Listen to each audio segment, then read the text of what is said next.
Hello,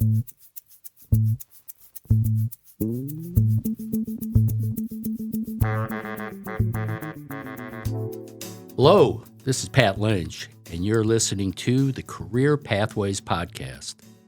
Today, I'm going to be talking with Dustyn Bork, Professor of Art at Lyon College. And as always, before we get to learn more about Dustyn, always give a shout out to our all-star podcasting team. We have Gavin Brunson and Jayson Nichols, producer Jayson. Producer Jayson, way back making the magic happen on the magic board. So, Dustyn, hello. Welcome, thanks. Oh, yeah, this is long overdue. We always start out the podcast with just a general question about just tell us about yourself, kind of where you're from, kind of where you went to school, kind of how you, and then kind of all that leading up to how did you end up here at Lyon College? Great question. Yeah, it's nice to talk to a fellow Michigander as well. So I grew up in Monroe, Michigan. Yep. So if you're from Michigan, you can do this. I'm pointing at my hand right now in the shape of Michigan. Michigan is the only state that can give you a high five. Yeah. Something like that. So I'm from Monroe. I went to school at the University of Michigan. Yep. You're a fellow Michigander and Yep. another Wolverine. Go That's Blue. right. Yep. I grew up in what they call the Automaton Alley, which is kind of the very blue collar, a lot of Ford factories, and My dad worked at Woodhaven Stamping. I know right up that. the road. I know it was like Then- 20 minutes from my house. Yeah, and then then Monroe had a assembly plant also. Yep, for Ford as well. And so I grew up in a town that I don't think it was a common pathway to wind up in art or be an artist. And I was fortunate, though, that I had my parents' encouragement. And I think that getting my start in art was sort of like subversive or rebellious, right? And found that not only you can do it to mess with people's minds, but also to kind of add value and be creative and stand out. And I was fortunate to be able to go to school for it and wind up getting a career in art. But I went to the University of Michigan, graduated in 99, and then went on to graduate school at Indiana University. And both of those degrees were focused in fine arts, but specifically in printmaking. Yeah. And I really enjoy not just the aspect of making art, but the kind of collaborative idea of art. And so I think printmaking is a good center for that because, typically printmakers don't have their own facility. It's a lot of expensive equipment. But define printmaking. Yeah, that's a great question. So, I started printmaking really young, actually. I had an opportunity in high school to do a marketing co-op. Right. So you'll enjoy this. And I remember my high school teacher said that, as a result of this class, that part of the cooperative element was that he would place you in sort of an internship and then you could get a job out of it. And he said, what career do you want to go into? And for me, thinking kind of art and rebellious and subversive, like you're like a rock star or something, I was like, give me an art job. In this small town of like 50,000 people, good luck. He said he'd never been stumped before. Like he was always able to place people where they wanted to be. Cause usually it was like nursing, health, it was something like I want to be in a business kind of setting, but he found me a gig. He found me a gig at a screen printing place. And so I helped at this t-shirt place, first just cleaning screens, then helping to make the screens, learned a lot about color mixing and printmaking before a lot of other artists maybe more experienced with that. And then I went to undergraduate, I really loved it. And a lot of students maybe had done painting or drawing and printmaking was a little bit more nebulous what it was. But generally with a print, you have some sort of a matrix. That's the surface that you're printing off of. So for woodcut, it would be wood. For lithography, it would be stone. Yeah. Etching is metal. And screen printing used to be silk. That's where the silk screen comes from. But that's the matrix. And then you have some sort of press or pressure. In the case of screen printing, it's the squeegee that you're pushing the ink through the screen with wood cut or etching, you're probably running it through a press or using hand pressure. And then you always have like ink and paper. And so the nice thing about printmaking is with a painting, you can sell one. Right. Drawing, you can sell one. One exists framed on a wall somewhere. But with printmaking, you can make multiples. And so I really enjoyed that aspect of it and being able to see different ways of reproducing your work to get it, disseminate it there out into the world in a bigger way. Yes. So then Indiana. Mm-hmm.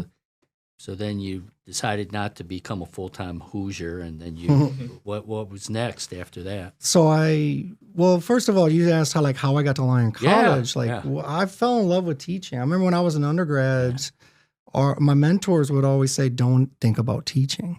Like, that seems kind of cruel. Like, don't even think about it. I'm like, well, trust me, I'm not going to even think about it because I'm going to be a famous artist. Yeah. Why would I teach, right? And no, seriously, don't even think about it. I just told you I'm not thinking about it. I'm thinking about being a famous artist, and I don't want to teach. And then because they were trying to prevent a scenario where there was just students that expected when they graduated they would get a teaching gig. Yeah. Because they were sort of, hard fought and competitive, and if you could do other things, do other things. But it was only in graduate school that I had opportunity with a fellowship to be the instructor of record for a class. 2D design was the first class I taught, and I loved it, fell in love. And I thought then, like, why were they telling me not to do this? Yeah. They wanted to hold on to this gift, the secret themselves. And I, at that point, decided, I'm going to do whatever it takes to become a teacher. Yeah. Because I love it, and I want to dedicate my life to this. And so right out of grad school, I remember going to like TJ Maxx and buying a bunch of ties. So all these interviews that I was going to get for all these jobs, they're going to be knocking on the door. And I've sent my application probably to 30 different schools and nothing. Just not even a response, right? A little bit longer, I did get, an interview, chance to wear, you could wear one tie to 12 different interviews, but I thought I'm going to have 12 interviews. I need 12 different ties, right? Yeah. So I finally got a chance to wear one of those ties and didn't get the gig and, moved kind of back home. Yeah. And when I moved back home, I got the opportunity to teach at the University of Toledo first as an adjunct and thought I'll do this for a little while and then figure out how to just maybe teach part-time, make art as a career. And then I just fell into the position where they liked me enough. They're like, we want to keep you, which is pretty rare. Usually adjuncts are very temporary, don't get full-time gigs out of it. And so I was there for 7 years, really wanted a tenure track job, rolled the dice, applied a lot of different places, got the job here at Lyon and been here ever since. I was 2010, been here for 14 years. Amazing. Well, so what classes do you teach here at Lyon? Because I know it varies as far as the curriculum, each. Yes, the benefit of being at a small liberal arts college like Lyon is that when I first started teaching, I mentioned 2D design was the first class that I taught. That's what I was going to be teaching, just that at Toledo. So, teaching 8 classes a year, and they were going to be all just that same class. Got the opportunity though to teach, like, just keep asking, can I teach a drawing class? Can I teach a printmaking class? And shout out to Barbara Miner, who was the foundations coordinator who hired me, that allowed me to teach more classes. And then also my friend Arturo Rodriguez, who said, he was teaching all the printmaking classes.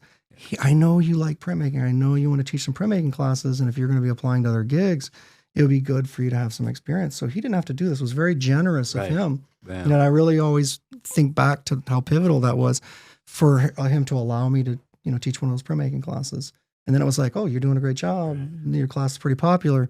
Teach another printmaking class. And so that really broadened my experience, but also made me a lot more marketable, hireable. Right? Now, the art curriculum here at Lyon, we obviously have printmaking. What other we got courses? Well, so some of the classes that I've taught include painting, drawing, printmaking, 2D design. It's my favorite class. Some art history classes, and then those are the classes that I generally teach. I also teach the Core 100. I love teaching year 1. This past year, taught it as creativity, which I'm kind of envisioning could be for any student, not just art majors.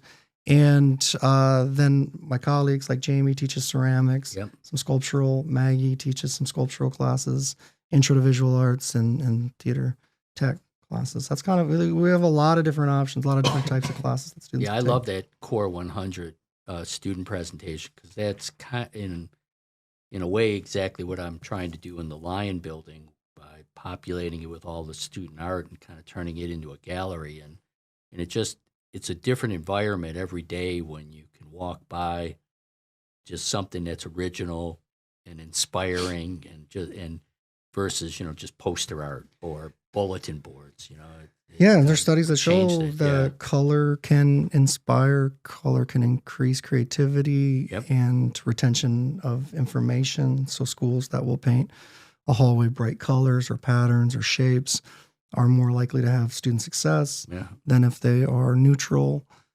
institutional type looking, and even just surrounding with art. So I love that opportunity. I think that is a good case of where people might not notice their surroundings unless we're forcing them to Yeah. stop and think and see things differently because there's art there. All right. Those were the easy questions. Oh no, I got some tough ones. Now you get the hard ones. No. This is that was a bad lead in, but how do you teach art?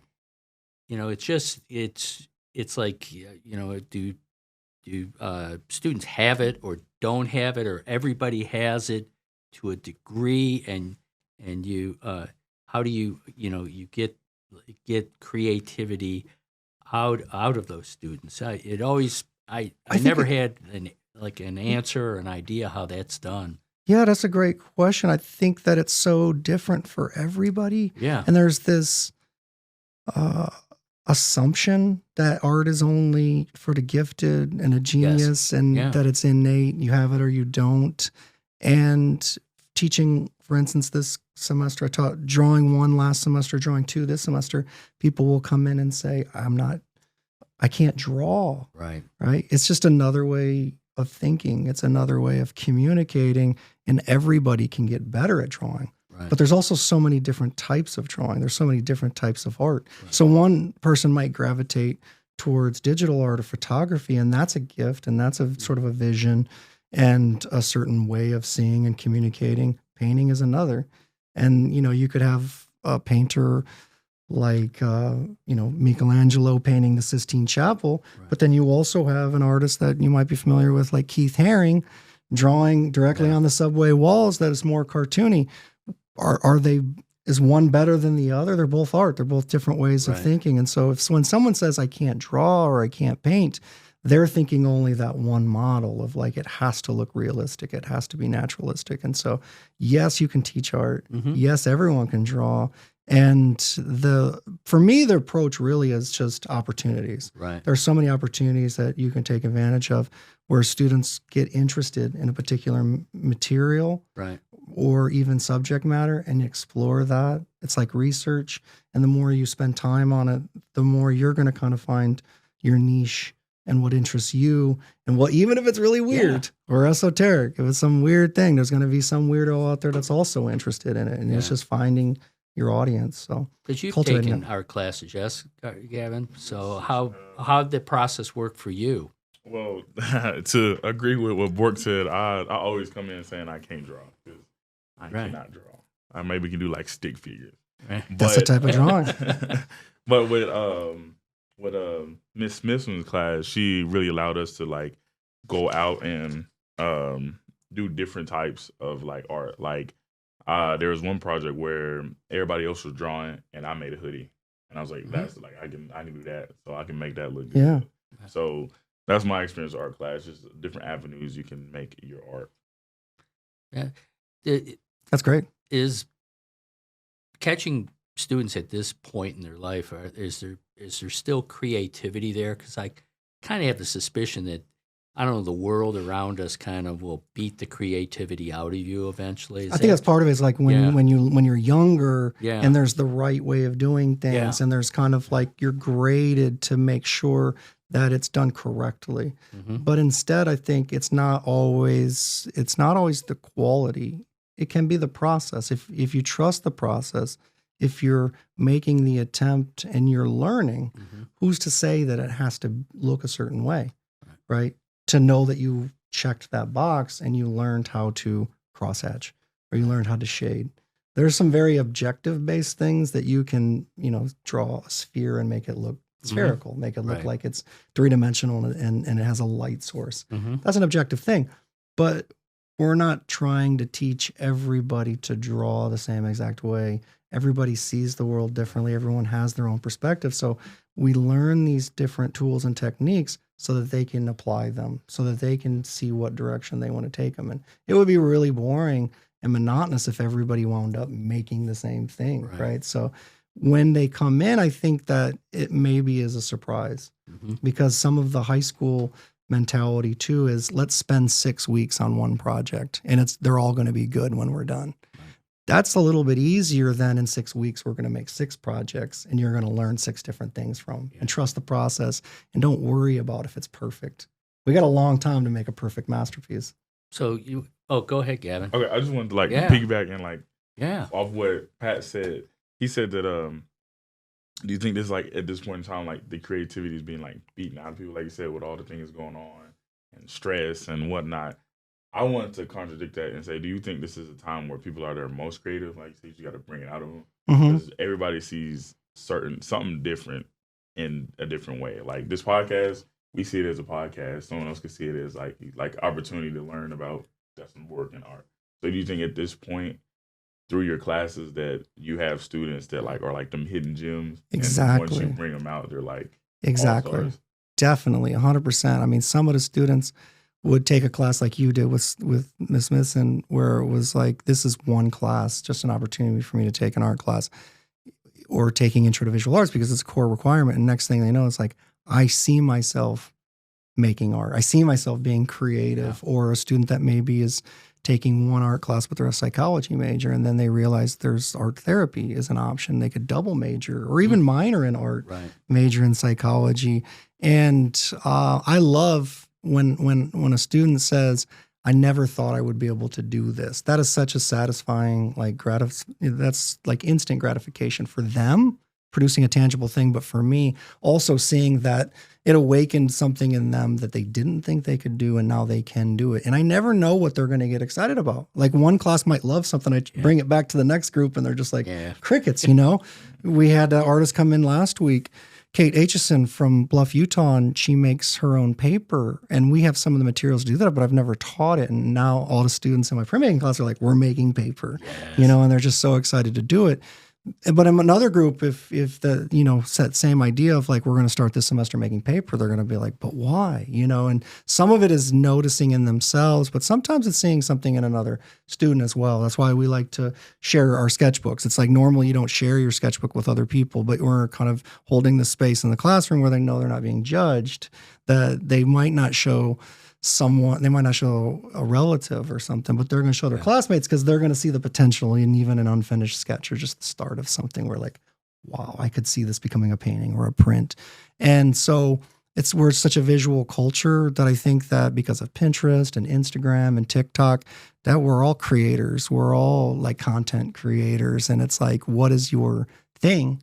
And you can cultivate that to be a way to express yourself. And it's introducing something that I would thought as an obsolete technology. I'll introduce it in the class. We did ink painting yesterday in my drawing class.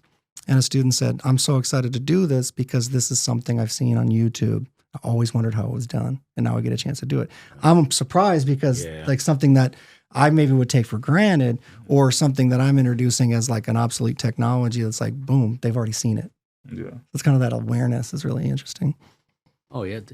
So with nurturing creativity, how do you grade creativity? I mean, this is a college.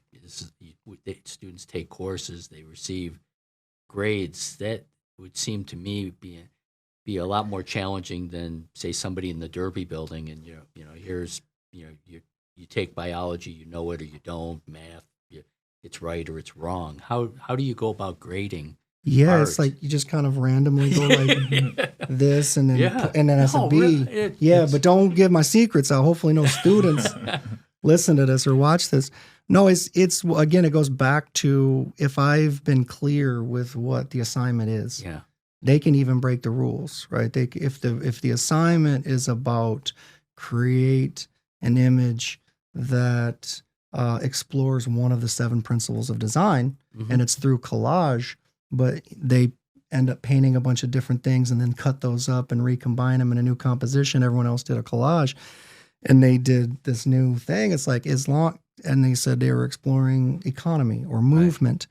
They did it. They accomplished it, and that's measurable. Right. That's an outcome, right? And if I'm clear with the assignment, which sometimes I'm not, or sometimes, you know, they might nail one assignment, the next one is more of a struggle, but there are certain things that we can look for. Was it well crafted? Was the technique there? Did they think about the edge of the frame? Did they utilize some of the vocabulary? But I agree. Sometimes it's very subjective, and I try to hold myself accountable. So I use a rubric, and I'm trying to look for certain criteria.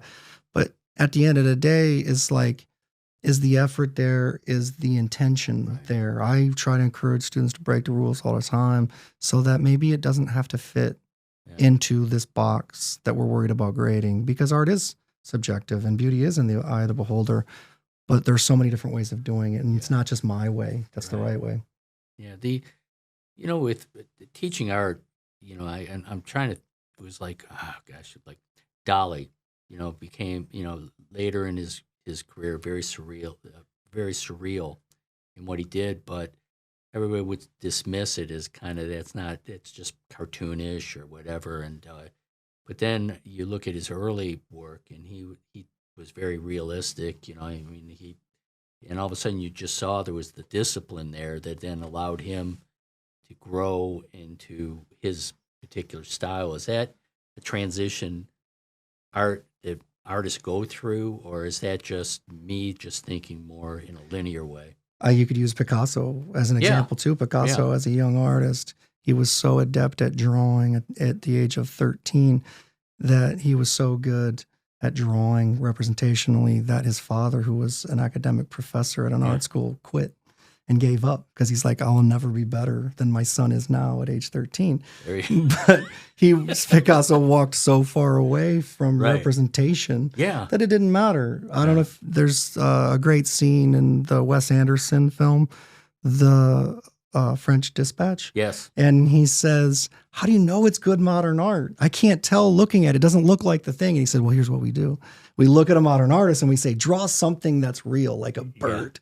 And if they can draw a bird and it looks like a bird and they choose not to, wow, they're a really good artist. Yeah. Like, they're breaking the rules. They're breaking the conventions. I just think it's a homicidal prisoner. And when Benicio del Toro. He finally did the mural, but he did on the prison wall. He's like, why on the wall? We can move those. But it's just, it is so true, because sometimes students will be, I'm an abstract artist, right? And a lot of my work isn't representational. And then sometimes when they'll find out that you can actually draw as well, that shouldn't be the measure, right? But Salvador Dali, I think, is an interesting case where it sort of became that analogy that you had to be this really almost tormented genius that nobody else would understand, and you have this unique kind of visionary way of looking at the world. But it's still incremental. It's still, he was inspired by the artists around him. He was inspired by some really interesting theories of, you know, psychology, Lacan and Freud, and current events, the war, and French poets and philosophers. So he was like really a sponge. And so I don't think it was that he was representational and moved away from it because he was just so unique and so gifted. If he would have done that 100 years earlier, would have fallen on deaf ear. Yeah. It was because that the times were changing so much and things were tumultuous that's what people wanted to see. Yeah. Today, he would probably be like Banksy and doing something completely different, and graffiti on walls, and, you know, maybe doing a digital thing. It speaks to the times. Well, Banksy's brilliant. My daughter and I went to the museum in New York, of his art, and it's political, it's creative, it's multimedia. I always just thought of him as being just simply, graffiti, call it graffiti art or whatever. But with so much more. Definitely had a lot of installations. Yes. To veer off a little bit with it's Banksy, right? Yes. Mm-hmm. Okay. Like you said, political, artistic, amazing, right?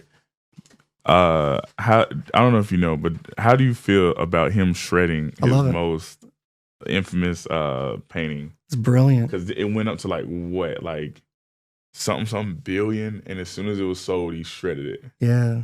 I think it was brilliant. It was actually set, and they don't know for sure how he did it. It was set to like when the gavel hit, that it was sold, that piece started to shred, and everyone thought it was a stunt in the room, that it was like people gasped, like, did that just really happen? But it was supposed to go all the way through, but it stopped for some reason halfway. It malfunctioned, and I think that made it a way more interesting piece. It was sort of like, when an artist sells a piece, they're giving up control of it in a way, and it becomes something else. Someone else owns it. And especially with his work too, because he's anonymous, that was just a great metaphor for that work truly being destroyed. But it became more valuable too, which I think was stroke of genius. That's a brilliant piece. I think it's really clever, unique, and it's a critique on the market, the art market, but it also shows, as an artist, you can be innovative, creative, and kind of, again, be subversive, kind of mess with the system, but at the same time, he's getting paid. Yeah. He got his... Yeah. There you go. Yeah, he cashed the check. Yeah, thank you. In your creative journey, you've done residencies, like in a lot of interesting places. Mark Rothko in Italy, several places in the U.S. Explain. You did your research. You did your research. I didn't even I didn't send you my bio. You didn't even ask. You didn't say, what do I need to say? Put my bio. You did your work. We're professionals. Yes. Clearly. Clearly. But on your creative journey, how how did that help you in terms of kind of, evolve your craft, or, just learn from others? Kind of what's even the benefit of residencies for you? I think that doing art is very introspective, and it's soul searching, and you're kind of having a conversation with yourself. And when you do a residency, which I've been fortunate to do a number of them, and especially when it's like an international one and there's going to be other people there as well, it becomes still that internal conversation with multiple people present. Right. And then you realize that the things that you're working towards, that you feel like are very maybe personal and unique, are shared and become a little more universal, but also really increases the networking opportunity. Yeah. I've met great friends. I'm going to Argentina over spring break. Carly and I are going to do a residency at Redal. It's in Bariloche, Argentina. I'm looking forward to it. And while I'm there, I also want to go to Buenos Aires. So while we're there, we're going to piggyback and go spend a few days there. And we're going to visit an artist that I met at a residency in 2018 at the Vermont Studio Center. It's just nice knowing that you have peers, colleagues, friends, artists all over the globe. Yeah. And so when you go visit a place, I did the Mark Rothko residency in 2019. That was definitely like a pinch myself moment.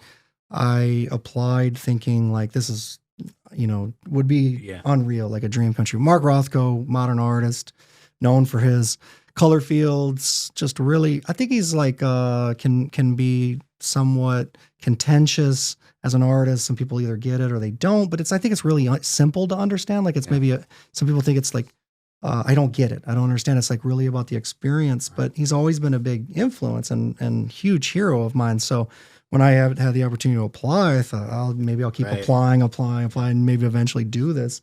And I got accepted. So they asked 10 artists globally to come and live in residence in this museum. I was on the second floor of the museum, and on the first floor below me are 6 Mark Rothko paintings. Wow. And you're working in this environment. It was in an old Napoleonic citadel that was built in the early 19th century, but it wasn't finished until after the Napoleonic War, so like maybe 1820s.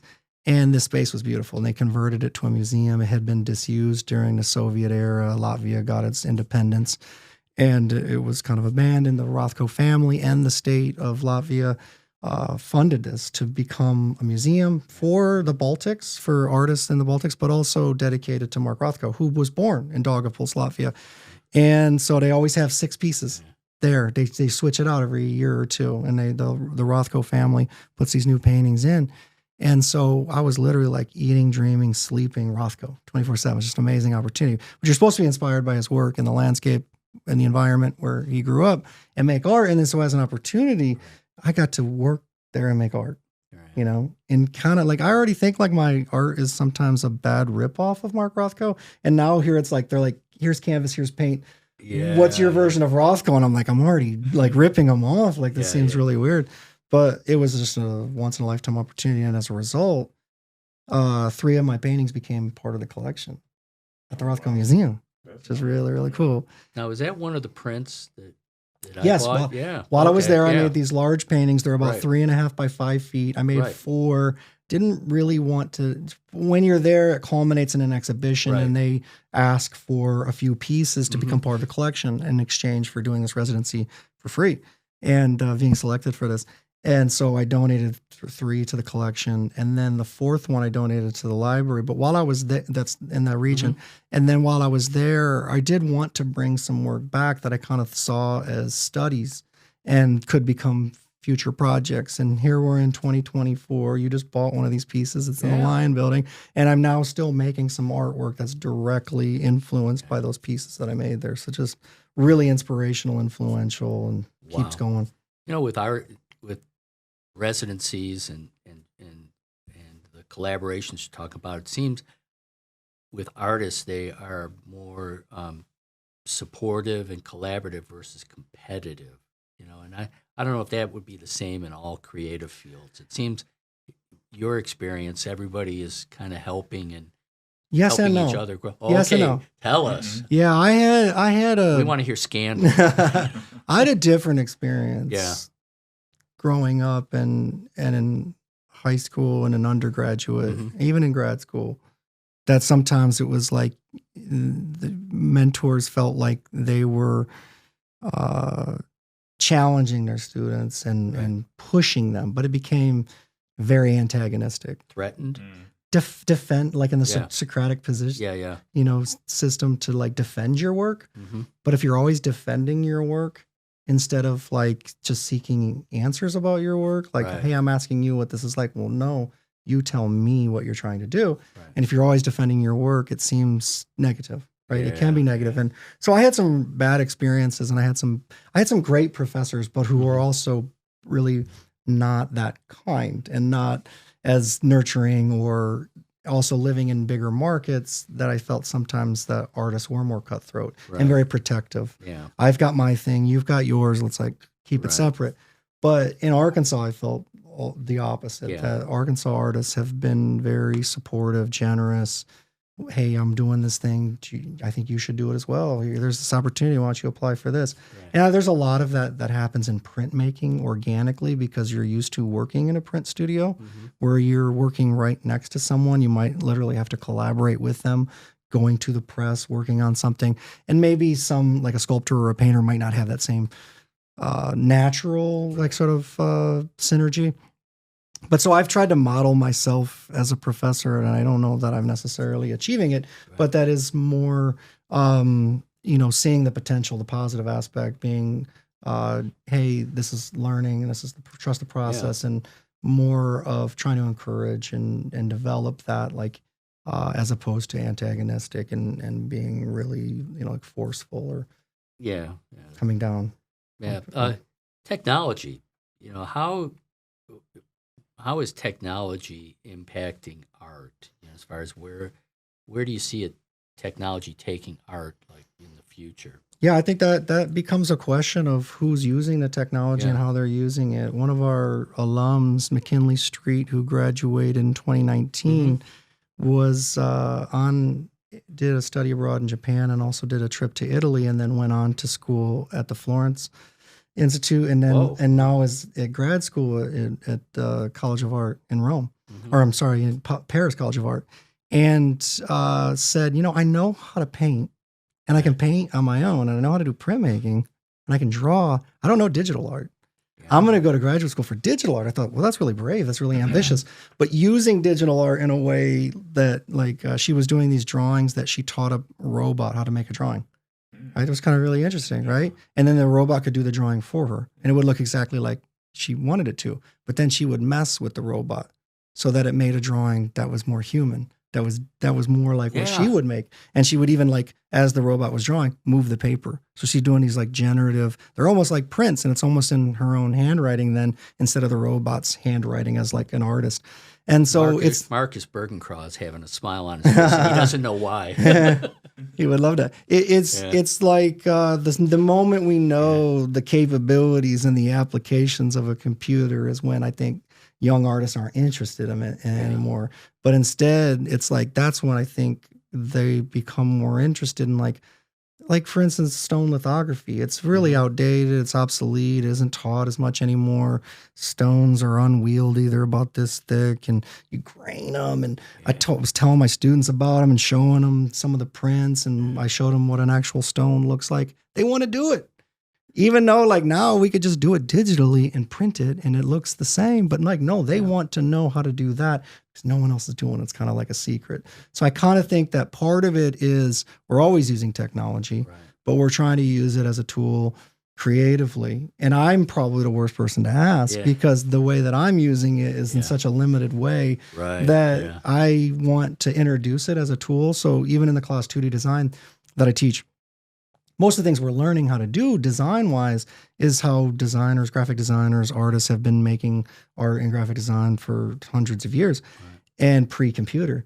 But we can also do it on the computer. So any project they could do hands-on, drawing it, collage, painting it. They could also do it digitally. Yeah. And you'd be surprised because some students who think that they're really good at digital art, maybe they've only done things on their iPad and they've used Procreate, but they've never used Illustrator. They've never used Photoshop, and it's uncomfortable and it's new and it's a challenge, but then they gain so much confidence that they know how to do it that way on a computer versus on their screen.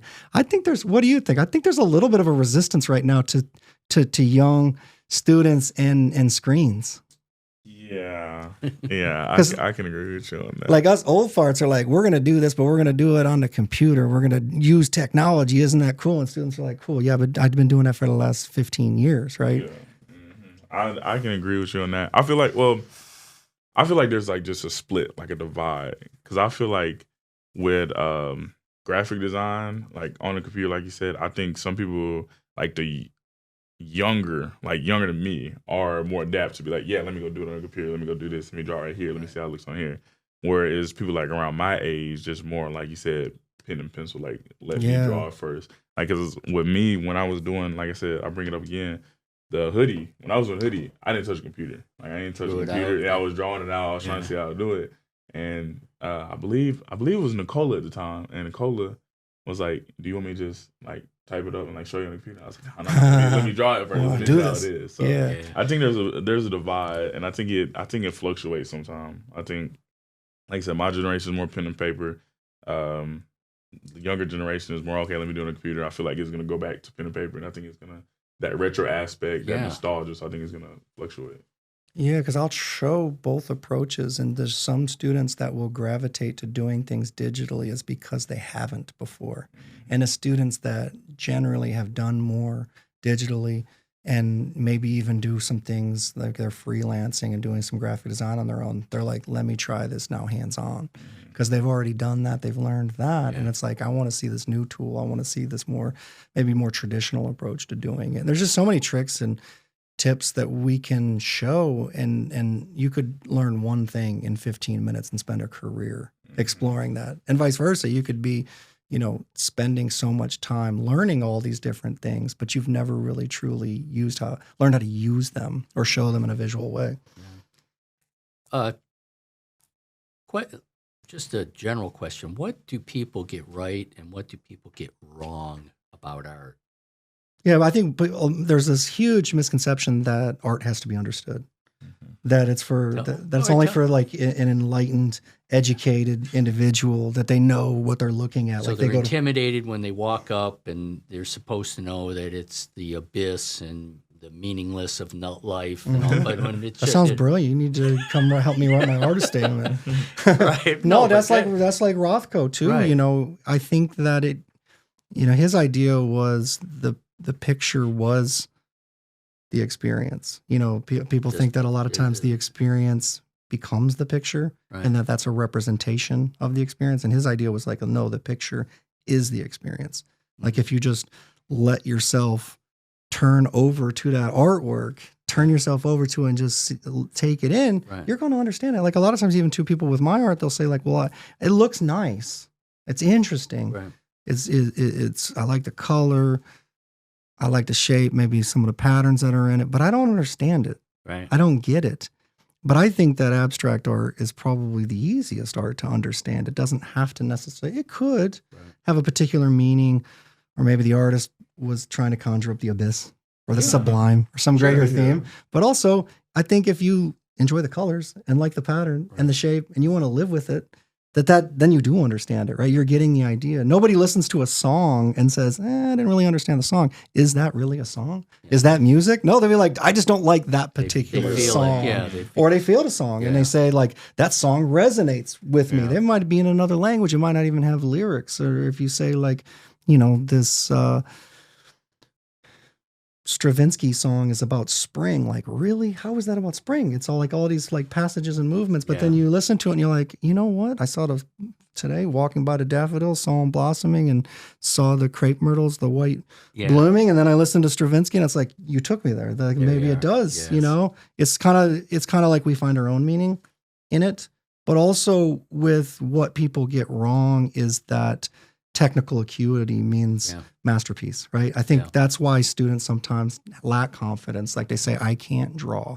Because someone else made a masterpiece shouldn't get in the way of you making a masterpiece. It's going to be different. And that's good. You should celebrate that, right? Because so many times people think they can't do it. Right. I was telling my drawing class the other day, don't apologize for yourself. It doesn't look like the way that you wanted it to. You could take a photograph.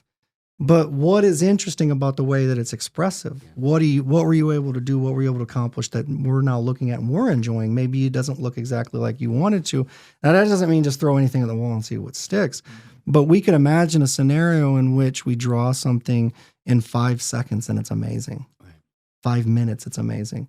We could also imagine a scenario where it took us 5 hours to draw something and it looks terrible, right? So why do we beat ourselves up if it isn't like, I think the myth is that art continued to get better and better and better and better and then fell off. And it's judged by technical acuity. And I think rather it should be judged by if you enjoy it. Yeah. Just like I like that song. And I don't have to think about if it's actually music or not. I love it. This is a podcast about careers. Kind of, you're an art major. What career paths are available for students who major in art? What career paths aren't available for students who major in art? Well said. All right. No, really. No. Seriously. I mean, there's just so many different directions. And I've had a lot of students go on in successful careers, and some seem very intuitive for artists, like art teacher, graphic designer, marketer, social media, content creator. But then there's atypical ones as well. Haley Cormican, who graduated in 2021, graduated from the Clinton School and is working for the state and helping to develop things that draw on both an interest in communication, language, English, but also visual aspects too, like understanding systems and how to get people to be on the same page as you. I think that there are a lot more careers now that we define as creative fields. Right. And there was a study in 2016 that IBM did that they always ask CEOs, what are you looking for most in potential hirees? And they said creativity, right? That's something very nebulous too that we don't necessarily teach or we think is difficult. It's a moving target. How do you teach how to be creative? It's hard to statistically analyze, that you are creative or you're not creative, but when you're good at problem solving, right? When you can come up with a logo and a client likes it or not, or whether the colors are wrong in a room. Those are all things that are tangible that you can learn by being an artist or an art student or an art major. So there are those types of careers or like Chin-Yi Chu, who graduated from Lyon in 2017. She graduated in 2017? She graduated, in 2015. Right. And works for Google now. Yeah. Got to create her own title as well. Like, you're doing pretty well at Google, and she's at the, Yeah. But they higher level now. because it's just that She has a psychology and an art think, degree from a liberal arts institution, and she said, and they want to use her talents for creativity and for diversity initiatives. And it's like, that is the power of a liberal arts degree right there, because we can teach anyone. I'm not knocking any of the data science or computer science folks. We can teach anyone to code if that's important. We can teach anyone to give them a style guide and say, hey, we want you to write this way. We can teach anyone to do that, but can we teach anyone to be creative? So their thinking is, if we're getting people who are collaborators, who are good at working in teams, who are good creativity, developing creativity in others, then that's very employable. We've had a lot of students go into arts administration. Mm-hmm. We've had someone work at Crystal Bridges, who's now the director of education at the Dayton Art Institute, Matt Boyd. He was my very first class, was also a TEAC. Oh, yeah. Graduated in 2012. When I came on in 2010, he had just transferred in, so we started this the very same year at Lyon. He went to Cranbrook, which is one of the best art schools in Michigan, one of the best art schools in the country, if not the world. And Francis Winfrey, who's gone on and done things in arts administration and development as well. And also students doing things in art therapy, so combining psychology and art, like Victoria Hutchison, who graduated and is now our director of health and behavioral health at Lyon. Yep. We'll stick with that. But man, she was also heavily involved in the murals, right? Yeah, she was in that first class, the first group that started the murals, and we started that in 2018, and she graduated in 2019. She helped with the Coca-Cola mural in town. She did the Protect mural. And then she had an opportunity when she graduated. We got a lot of coverage for that Coca-Cola mural. It was really cool. There was probably 300 people from the city and the local area that came out to the ribbon cutting when we finished the Coca-Cola mural, finished restoring that. It was really neat. And the mayor came out. The chamber did a little time lapse of it. It was really fun. But when she graduated, she had an opportunity before she went to graduate school at Florida State to do a couple of murals in Missouri. And then another one of our students moved back home to California, and from her attention on doing murals, she started doing them out there. And then, Sonoma, Napa Valley area. And you can make a career just full time. They pay really well. Sometimes a mural can pay $10,000, $20,000, depending on the size. A lot of heavy lifting, though. I mean, you're doing a mural 3 stories tall, you need a lift. Yeah. But so there's a lot of opportunities. I think that there's a lot of transferable and applicable skills, soft skills that you learn in art, patience, time management, being able to focus. Wouldn't it be great if everyone entering the workforce was detail-oriented and could focus on a task, from the process of coming up with the idea to ideation to execution? We learn those things in art classes, right? Very tangible products that they produce. Well, perfect. I think that is a perfect way to end. How we do on time? Producer Jayson. 48 minutes and 30 seconds. Is that a new record? No. What's the longest? Funny enough, Abigail technically was our longest, an hour and 20. I believe it. She's always got great things to say. We have everything from sports. Well, it was everything from basketball Lard? to lard, aspic. Get out of here. What? Yeah. Well, I feel like I let y'all down then. We didn't talk about any of the good stuff. It was all good on this end. Yeah. Thanks for the opportunity. It's great chatting with y'all. Well, thank you, Dustyn. And thank you all for listening to the Career Pathways podcast. As always, every Monday we're going to have a new episode. So signing us off, Gavin Brunson. And Jason. And thank you, Dustyn Bork. Peace. All right. Take care.